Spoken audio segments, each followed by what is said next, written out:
Kumusta mga kaibigan, maligayang pagdating sa aking channel. Tuba Buyukastandan, emosyonal at nakakagulat na paliwanag ay dumating. Ang sikat na aktres ay nagpahayag ng epekto ng nangyari sa kanya at sa kanyang pamilya na may luha. Ang mga bata at ang aking sanggol ay natakot.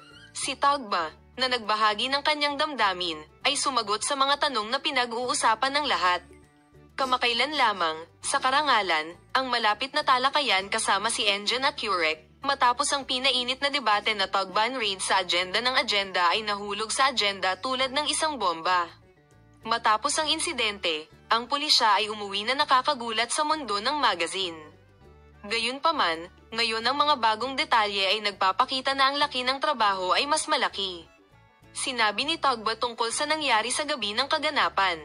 Hindi pa ako nakaranas ng ganito sa buhay ko. Hindi ko malilimutan ang takot sa mga mata ng aking mga anak. Nagising ang aking sanggol sa tinig na iyon at hindi huminahon ng maraming oras, ang puntong hindi ko alam kung ano ang gagawin. Sa sandaling iyon ako ang pinakamahina na tao sa mundo. Si Tuba Buyukastandan ay nabuhay ang ibinahagi ng trauma. Ang pahayag na ito ng Tuba Buyukastandan ay ang agenda. Bibigyan ka namin ng mga detalye.